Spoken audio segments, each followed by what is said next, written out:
lot of people take too much time trying to make a deal out of something that isn't, or contemplating their offer and are they going to take it? Is it too much? Is it too little? Get the offer in. Base it off of real numbers. Get it in. That's what we did there. The offer got accepted and we put it under contract and we're ready to go. Now understand, when you buy a house, depending on where it's at and the type of features that it may have, this particular house, for example, didn't need a lot of work.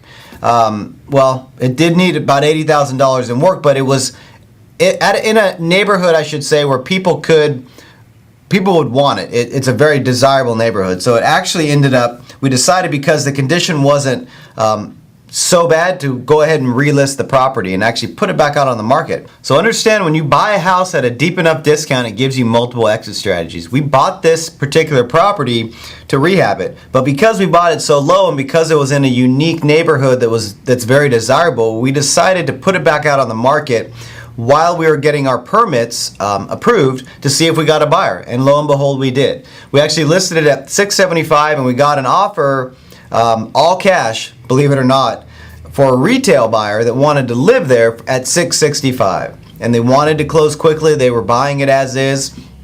And so what did we do?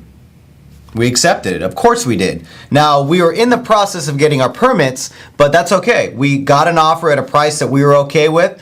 And we turned it into, basically, we turned a rehab into a wholesale by doing a couple of key things. By, getting an offer in that put us in a position to be able to have multiple exit strategies, and then not saying, well, someone's not going to want this house because it needs a little bit of work. It's a unique house in a nice neighborhood. Let's put it back out there. Now, not every house will allow you to do that. But when you do find yourself owning one of those properties or buying one of them, put it out there. Let someone else tell you if they want to buy it or not in its current condition. And that's, the deeper you buy it on a discount is going to help you get to that point to be able to do that. So that's what happened on that particular property. Again, you can look at the numbers by going to the previous show on the wholesale package and downloading that. Actually, we'll put it under this show too. So go down below the video and download the case study so you can watch. So you can look at the numbers and see what we made. Now, we were scheduled to make over in the low 100,000s for net profit on a rehab. We decided, and a good decision at that, to wholesale it for a lower price with a lower profit. And in this particular case, we just closed on the house and we made about $71,000. Now, we were going to make about $120 on a rehab. We made $71,000 on a wholesale. Now, some of you may be thinking, well, how do I make that decision? Very simple. When you have someone ready to buy your house and you have guaranteed money, you take the money. Because that rehab profit down the road could be there, it could not be there. Very important lesson that we've learned. We've learned the hard way, and I don't want you to do the same. So that's a breakdown of the numbers. It's a breakdown of the exit strategy and the decisions we made to go into it. And more importantly, it's a look at an overall deal that can be very similar for you in your market. Now, the numbers may be different, but the strategy is the same. You get to your offer price, you write it, you get it in, it gets accepted, and you could rehab it, or you can put it back out on the market to wholesale it by creating your wholesale package like we talked about in the last show. Very, very big point. Deal or no deal?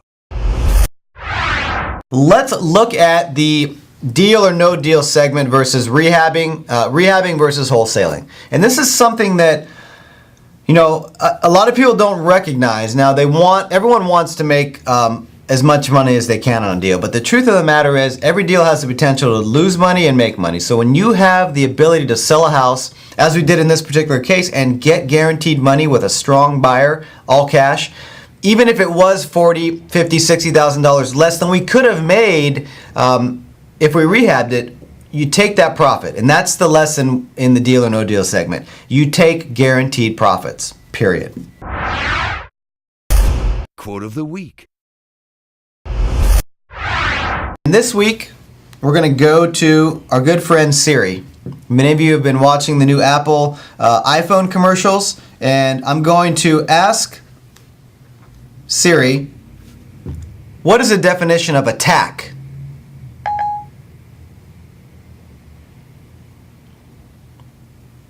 This might answer your question. Why, thank you. The definition of attack is a military and offensive against an enemy using weapons, an offensive move in a sport or game, intensive adverse criticism, ideas or actions intended to deal with a problem or situation. That's a good one. Ideas or actions intended to deal with a problem or situation. Attack is the thought of the week, okay? And it should be the thought of your year. That is our motto for Fortune Builders and CT Homes for 2012, and it's attack. Not with a military offensive, but it's attacking the things that you do on a regular basis. Don't wait till tomorrow or next week, something that you can do today or right now.